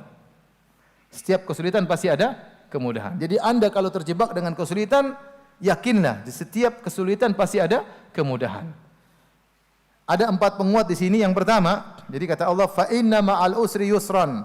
Sungguhnya bersama kesulitan ada kemudahan. Inna ma'al usri yusran. Bersama kesulitan ada kemudahan. Yang pertama, Allah mengulangi kalimat tersebut. Inna ma'al usri yusran, inna ma'al usri yusran. Ini menunjukkan bersama kesulitan ada kemudahan. Sampai Allah ulang 2 kali. Agar Anda yakin bahwasanya di balik kesulitan pasti ada kemudahan. Ini yang pertama. Yang kedua, Allah menggunakan yusran, Allah sebutkan kemudahan 2 kali. Adapun al-usr, kesulitan, Allah sebut 1 kali. Allah mengatakan, fa inna ma'al usri yusran, inna ma'al usri yusran. Al-usr di situ kalau antum mengerti bahasa Arab, ya. Allah menggunakan alif lam lil ma'rifah. Sungguhnya kesulitan itu bersamanya ada kemudahan. Ayat yang berikutnya, sungguhnya pada kesulitan itu ada kemudahan. Kesulitan yang disebutkan pada ayat ke-5 dan ayat ke-6 itu kesulitan yang sama. Makanya Allah menggunakan alif lam. Adapun yusran yang disebutkan dalam ayat ke-5 dan ayat ke-6, dua-duanya nakirah, dan yusran yang pertama tidak sama dengan yusran yang kedua. Ini yang ngerti bahasa Arab aja ya. Antum tidak ngerti bahasa Arab ya salah sendiri ya. Makanya belajar ya. Ya. Jadi saya ulangi, saya bacakan ayatnya. Fa inna ma'al usri yusran. Sungguhnya bersama kesulitan ada kemudahan. Sungguhnya bersama kesulitan ada kemudahan. Kesulitan yang disebutkan ayat kelima dan ayat keenam itu sama. Kesulitan ini ya ini juga. Tetapi kemudahan yang disebutkan pada ayat kelima berbeda dengan kemudahan yang disebutkan pada ayat yang keenam. Makanya para ulama menafsirkan dengan berkata, lan yaghliba usrun yusrain. Tidak mungkin satu kesulitan mengalahkan dua kemudahan. Jadi Allah menyebutkan bahkan dalam satu kesulitan ada dua kemudahan. Ya, ini semakin menekankan bahwasanya bersama dengan kesulitan ada kemudahan. Dan betapa banyak orang cerita sama saya, Ustaz, kemarin saya sulit gini, saya tawakal kepada Allah. Allah kasih banyak kemudahan, bukan satu kemudahan yang banyak. Ternyata dimudahkan ini, ternyata dimudahkan, ternyata dimudahkan ini. Bagi orang yang merenungkan dia akan dapati benar firman Allah ini bahwasanya dalam satu kesulitan itu ternyata ada beberapa kemudahan yang Allah berikan. Jadi tidak mungkin satu kesulitan mengalahkan dua kemudahan. Yang ketiga Allah menggunakan kalimat ma'a. Inna ma'al usri yusran, bersama dengan kesulitan ada kemudahan. Seakan-akan bahwasanya kemudahan itu dekat dengan kesulitan, akan muncul bersamaan. Sampai-sampai Ibnu Mas'ud berkata, "Lau dakhala al-usru fi juhrin la ja'al yusru hatta yadkhula alaihi." Kalau seandainya kesulitan masuk dalam lubang ular atau lubang dab, maka akan datang kemudahan ikut masuk bersamanya. Jadi kemudahan itu beriringan dengan adanya kesulitan. Orang hidup ada kesulitan, tapi ada kemudahan. Tapi ada kemudahan. Yang keempat Allah menggunakan ya inna sesungguhnya, itu penekanan juga. Inna. Jadi di sini ada empat penekanan bahwasanya kesulitan datang bersama dengan kemudahan. Pertama inna sesungguhnya, yang kedua Allah ulangi dua kali, innamal usri yusra, innamal usri yusra.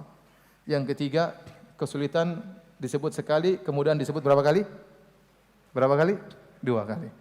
Yang keempat, tadi Allah menggunakan kalimat ma'a, bersama. Kemudian di akhir ayat Allah Subhanahu wa taala, fa idza faragta fansab. Jika engkau telah selesai dari suatu urusan, tetaplah bekerja keras untuk urusan yang lain. Ini juga ada beberapa tafsiran. Fa idza faragta artinya jika kau selesai. Fansab, tegaklah. Fa idza faragta fansab. Kalau kau sudah selesai, maka tegaklah. Ini maksudnya apa? Ada beberapa pendapat di kalangan para ulama. Yang pertama, ada yang mengatakan, jika engkau telah salat, maka seriuslah untuk berdoa. Salat, berdoa kepada Allah Subhanahu wa taala. Yang kedua, ini disebutkan oleh At-Tabari, ya, disebutkan oleh Sam'ani dan yang lainnya. Jika engkau selesai dari tasyahud, maka berdoalah serius tatkala berdoa setelah tasyahud. Ada yang mengatakan, wahai Muhammad, kalau kau sudah selesai dari risalah, maka berjihadlah. Dan pendapat yang lain, jika engkau telah selesai dari perkara-perkara yang wajib, maka tegaklah untuk melaksanakan perkara-perkara yang sunnah. Ini saya ulangi, mohon maaf ya, ada dua pendapat umum. Pendapat yang pertama, jika kau selesai dari perkara akhirat yang satu, seriuslah pada perkara akhirat yang kedua. Kau sudah sholat, berdoa serius. Kau sudah tasyahud, berdoa serius. Kau sudah dakwah, berjihad, jangan lupa. Kau sudah serius dari perkara yang wajib, seriuslah dalam perkara yang sunnah. Jadi jika anda selesai dari perkara akhirat yang satu, maka seriuslah pada akhirat yang berikutnya. Ini pendapat pertama. Pendapat yang kedua,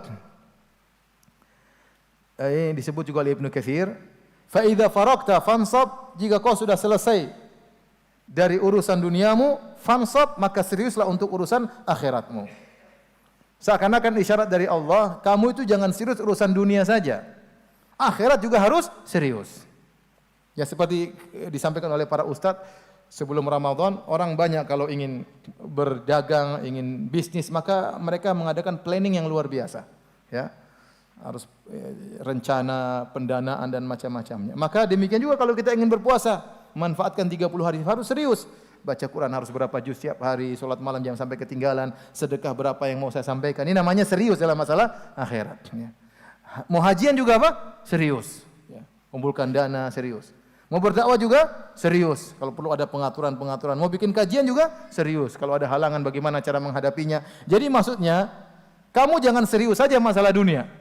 Masalah akhirat juga harus serius. Justru lebih serius kepada masalah akhirat itu lebih benar. Makanya banyak orang salah paham tentang ayat firman Allah, "Wabtaghi fima ataqallahu darul akhirah wa la tansa nasibaka minad dunya." Yang artinya, carilah pahala negeri akhirat dengan apa yang Allah anugerahkan kepadamu dan jangan kau lupa dengan urusan duniamu. Ini dibalik oleh banyak orang. Jangan lupa akhirat. Seakan-akan dunia yang utama, jangan lupa apa? Akhirat. Padahal sebaliknya, akhiratmu utama, jangan lupakan dunia. Ayat itu maksudnya demikian. Wabtaghi fima atakallahu darul akhirah. Carilah pahala di akhirat, namun ingat jangan lupa bagian duniamu. Jangan sampai akhirnya di masjid terus enggak bekerja. Ya. Tapi banyak orang salah memahami ayat ini dibalik. Sibuklah kamu dengan duniamu, tapi jangan sampai akhirat ketinggalan. Ini salah, beda, paham? Beda kalau orang serius akhirat, dunianya jangan sampai kelupaan. Beda dengan urusan dunia, jangan sampai kelupaan akhirat. Seakan-akan akhirat secukupnya saja. Jadi sebagaimana Anda serius dalam masalah dunia, fansab, maka fokuslah Anda juga masalah akhirat. Ya. Jadi seorang jangan hanya terfokus. Jadi kalau benar-benar kita punya proyek akhirat, seriusin. Ya. Kita ingin punya hafalan Quran, seriusin. Ya. Berarti cari guru ngaji, ingin store hafalan, serius. Kalau ngaji juga apa? Serius ya. Ya. Jadi masalah akhirat harus serius. Kalau sholat juga serius. Sholat berusaha untuk khusyuk. Ya. Jadi sebagaimana Anda serius dalam masalah dunia, serius juga masalah akhirat. Ya. Kemudian kata Allah, wa ila rabbika farghab, dan kepada Tuhanmu lah engkau berharap. Ya. Di sini Allah mengatakan berharaplah hanya kepada Tuhanmu. Karena dalam kaidah kalau ada maf'ul bih didepankan maka memberikan faedah pengkhususan. Ini juga yang ngerti hanya orang yang ngerti bahasa Arab. Ini mirip seperti iyyaka na'bud. Artinya kepada engkaulah kami beribadah. Seharusnya dalam konteks bahasa Arab, na'buduka, kami menyembahmu ya Allah. Tapi tatkala munya ini, objeknya didahulukan, maka memberikan faedah pengkhususan. Artinya hanya kepada engkau kami beribadah. Jadi kalau bahasa Indonesia ada SPO, subjek, predikat, objek. Ya. Budi makan singkong, ya. Singkong dimakan Budi, berarti Budi hanya makan singkong doang, paham? Tapi kalau Budi makan singkong, dia masih bisa makan telur penyu dan yang lainnya. Tapi kalau disebut singkong dimakan Budi, seakan-akan hanya singkong yang dimakan Budi cuma apa? Singkong. Na'buduka, kami menyembah engkau ya Allah. Masih ada kemungkinan menyembah Allah, menyembah kuburan, menyembah jin, yang lainnya, menyembah malaikat. Tapi kalau iyyaka na'bud, objeknya didepankan sebelum subjek dan predikat, kepada engkau lah kami beribadah, maka timbul makna baru yaitu hanyalah, hanya kepada engkau kami beribadah. Sama, wa ila rabbika farghab. Allah tidak mengatakan farghab ila rabbik, berharaplah kepada Rabbmu. Tapi Allah mendahulukan kepada Rabbmu lah engkau berharap. Seakan-akan kau tidak boleh berharap kepada orang lain. Dan ini sangat penting dalam kehidupan kita. Jangan Anda berharap kepada makhluk. Kalau Anda punya urusan sama makhluk, gantung harapan kepada Allah. Anda punya bos nih. Bos kasih gaji atau tidak. Jangan berharap sama bos, berdoa kepada Allah. Ya Allah, bukakanlah, beri hidayah kepada hati bos untuk beri saya gaji. Sudah lama dia tunda-tunda gajiku. Jangan berharap sama bos. Ente berharap sama makhluk, Anda kecewa. Pasti kecewa. Mungkin Anda disenangkan oleh makhluk beberapa kali, suatu hari akan mengecewakan Anda. Karena makhluk tidak memiliki segalanya. Yang memiliki segalanya siapa? Allah Subhanahu wa taala. Maka ini penting dalam kehidupan kita supaya Anda tidak selalu baper, maka segera gantungkan segala urusan kepada siapa? Allah. Dalam urusan apa saja. Dalam urusan apa saja.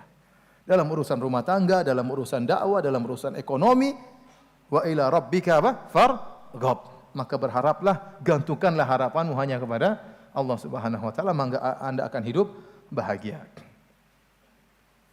Baik. Satu surat lagi kah? Satu surat lagi. Pertanyaan jam 12. Hah? Jam berapa?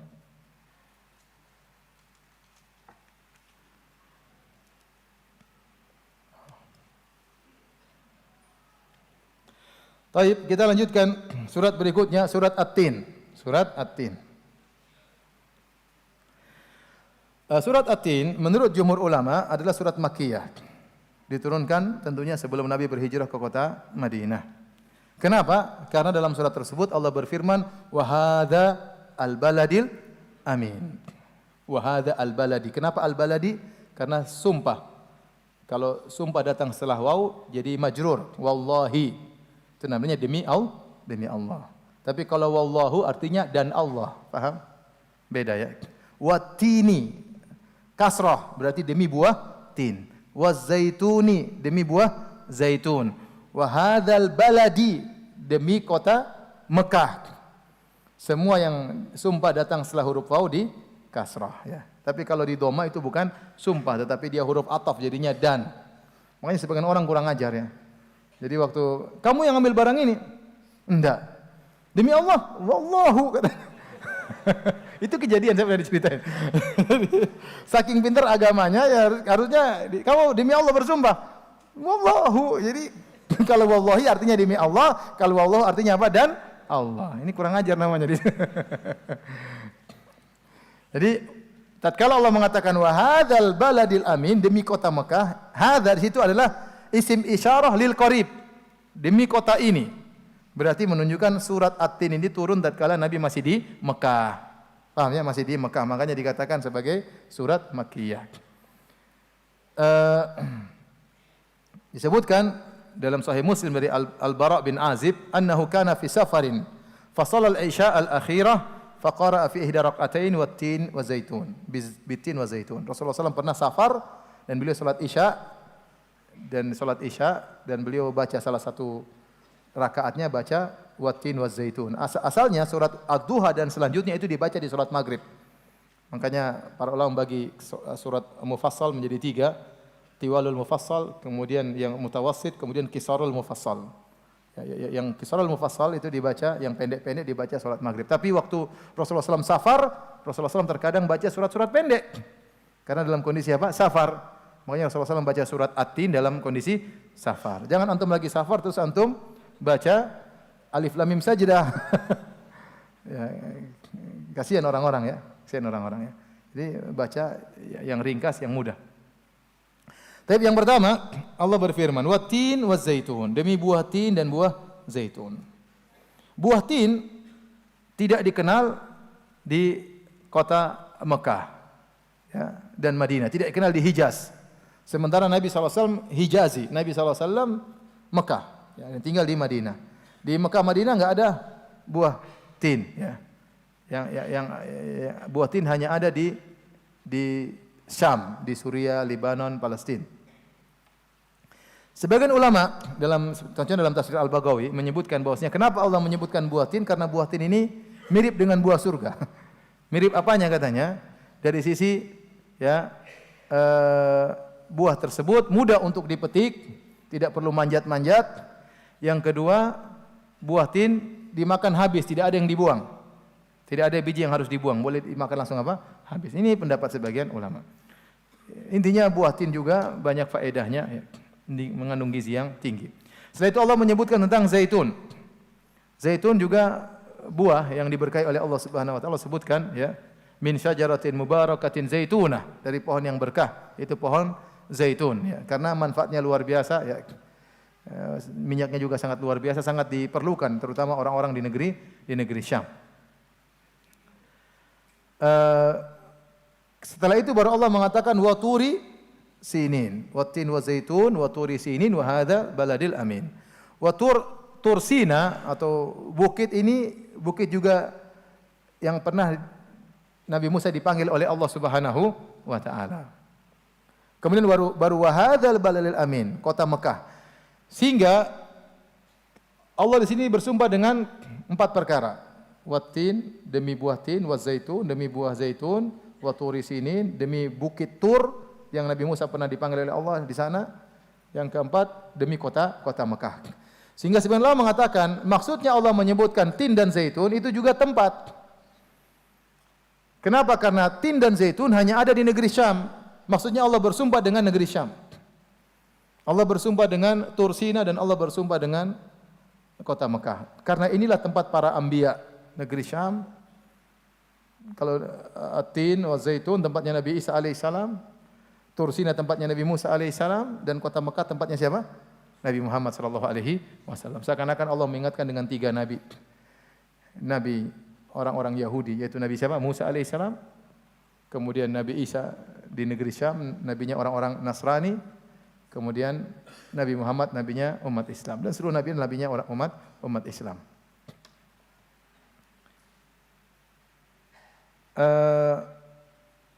Kemudian, ya, setelah Allah bersumpah dengan 4 perkara tersebut, kita ringkaskan saja. Allah dalam rangka apa? Dalam rangka untuk menegakkan satu perkara.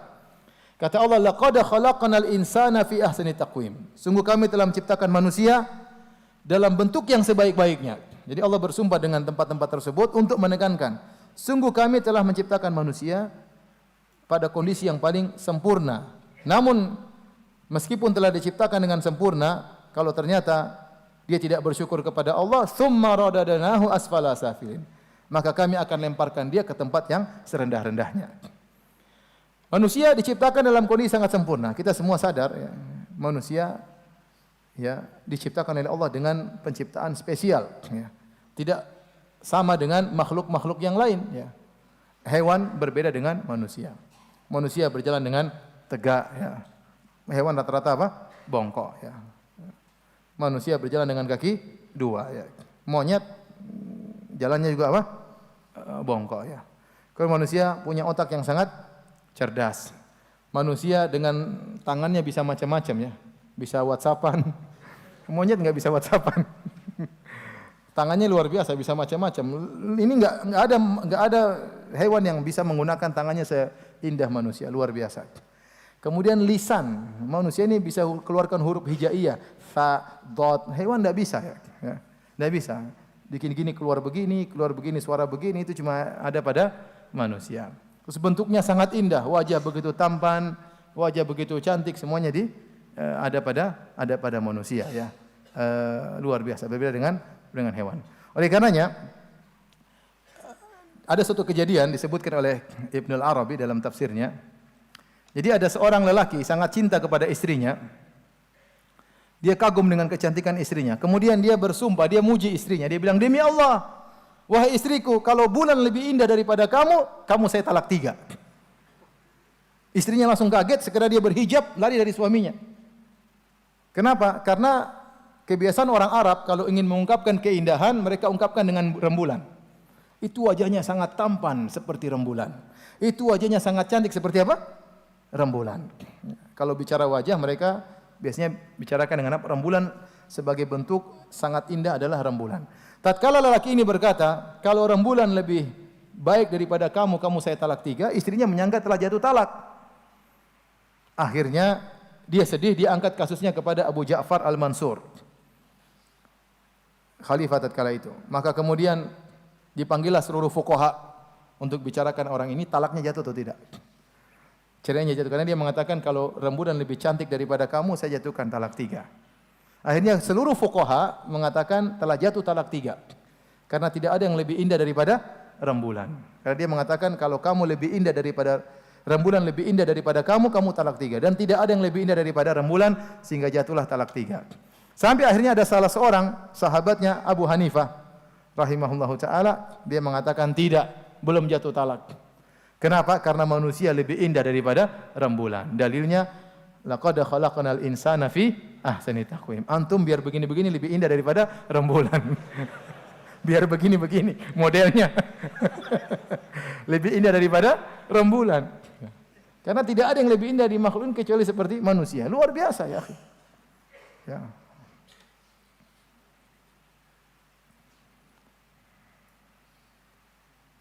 Makanya kalau Allah berfirman, "Wa fi anfusikum afala tubsirun," dan pada diri tidaklah kalian lihat bagaimana diri kalian, ya. Saya sempat dengar ceramah di YouTube, seorang syekh cerita tentang bagaimana luar biasanya hebat fisik kita ini. Dia berbicara tentang mata, nikmat mata. Jadi dia sedang hajian, ini sedang hajian, terus ada salah seorang dari jamaah haji dokter mata, maka dia ingin musyarakah, partisipasi dalam dakwah, maka dia ceramah tentang nikmat mata, nikmat memandang. Kemudian dia berkata, "Ya ikhwan, mata itu ibarat kamera yang mengambil visual, kemudian dikirim sinyalnya ke otak untuk menangkap. Sama seperti komputer, ya, ada kamera terus dikirim ke komputer. Itu butuh berbagai macam kabel, ya, supaya sampaikan ke komputer, ya. Dia bilang, ya, jadi antara mata dengan otak ada saraf yang banyak, ya. Setiap saraf itu ibarat kabel yang punya fungsi. Ada saraf khusus tentang warna hijau, ada saraf khusus tentang warna hitam, ada saraf khusus untuk terang, ada saraf khusus untuk gelap, ada saraf khusus untuk lengkung, berbagai macam fungsi saraf untuk membawa visual tersebut masuk ke otak sehingga bisa terbaca. Maka dia bertanya, menurut antum kira-kira berapa saraf manusia? Kabelnya itu berapa dari mata ke otak? Maka ada yang jawab, ya Syekh, 1000. Kata dia, zidu, kurang, tambah lagi berapa? 3000. Kurang. Kata dia, berapa? Banyak sekali kabelnya 3000. Berapa? Ada yang mengatakan 10.000. Kata dia, kurang. Berapa? 30.000. Kata dia, kurang. Kata dia, Syekh, berapa? Bilang aja berapa. Dia bilang, berapa? 20 juta kalau nggak salah. Jumlah saraf. Antum heran kan? Nggak usah heran. Air mani saja satu tetes berapa juta air manis itu? Air mani waktu seorang lelaki mengeluarkan air mani itu banyak sekali apa? Apa namanya di dalam air mani? Sperma ya. Sperma ada jutaan sperma di situ ya. Padahal cuma setetes. Ini saraf. Kata dia ada sekitar 20 juta saraf yang menerjemahkan visual kepada otak ya. Kalau seandainya ada saraf tersebut yang rusak, maka pasti ada kerusakan dalam penglihatan orang tersebut. Ada orang buta warna, berarti saraf warnanya nggak beres. Seandainya saraf jelek putus, kelihatan cantik terus. Tapi rupanya saraf jelek juga ada. Jadi sebagai berbagai macam saraf itu kabel membawakan kepada kita. Dan di antara karunia Allah Subhanahu wa taala, tidak semua saraf Allah kasih. Contoh, kita nggak bisa melihat jin. Saraf untuk melihat jin tidak ada di mata kita. Tapi Allah berikan kepada anjing hitam, kalau dilihat setan dia bisa menggonggong. Kenapa? Ada saraf untuk melihat jin. Saraf untuk melihat malaikat nggak ada, tapi ayam bisa melihat malaikat. Allah kasih saraf untuk bisa melihat apa? Malaikat. Tapi nanti kalau manusia dibangkitkan pada hari kiamat kelak, Allah berikan semuanya sehingga dia bisa melihat jin, bisa melihat malaikat, bisa ketemu iblis ya. Semoga kita tidak ketemu dengan apa? Iblis. Karena ketemunya di neraka jahanam.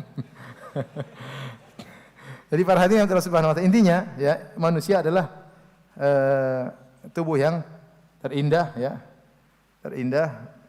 Tetapi keindahan tersebut tidak bermanfaat kalau ternyata dia tidak bersyukur kepada Allah. Makanya Allah berfirman, "Tsumma radadnahu asfala safilin." Kemudian kami kembalikan dia kepada tempat yang serendah-rendahnya.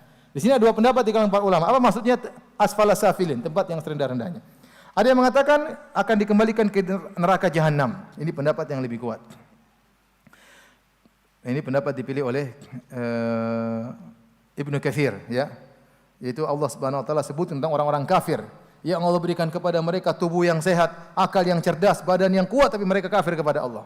Antum kalau pergi ke Eropa, antum orang barat, subhanallah, badannya semampai-semampai rata-rata. Gagah-gagah, keren-keren, ganteng-ganteng ya. Mirip-mirip seperti antum.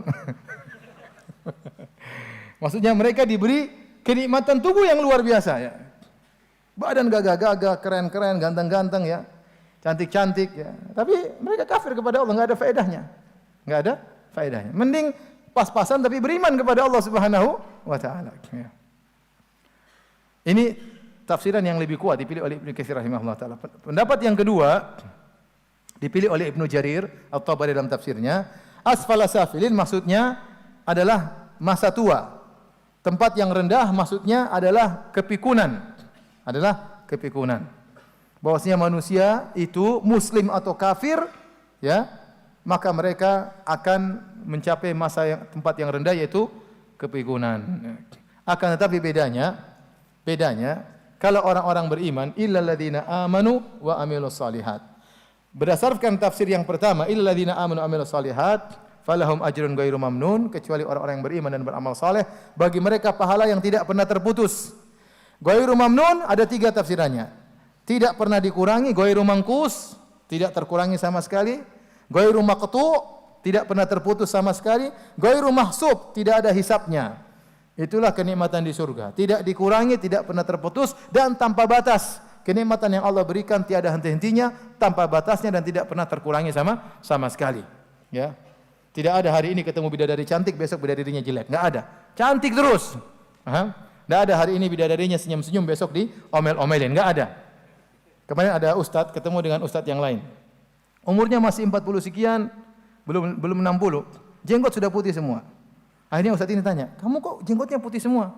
Diomelin terus isi ya? Kamu diomelin terus sama istri? Enggak. Bukan berarti jenggot putih gara-gara diomelin apa? Istri. Ada faktornya juga, tapi bukan itu faktor utama. Jadi mau saya, di surga kenikmatan tiada henti-hentinya. Tidak terkurangi, tidak terputus tanpa batas. Ya. Berbeda dengan di dunia. Nah, kalau orang-orang yang beriman, mereka diberikan tubuh yang indah di dunia.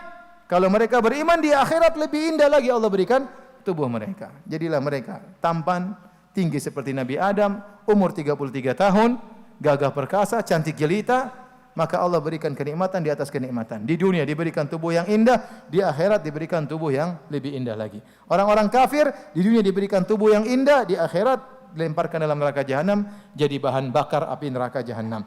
Adapun tafsiran yang kedua, maksudnya asfala safin adalah kepikunan, maka orang-orang kafir mereka setelah itu menjadi pikun dan selesai urusan mereka.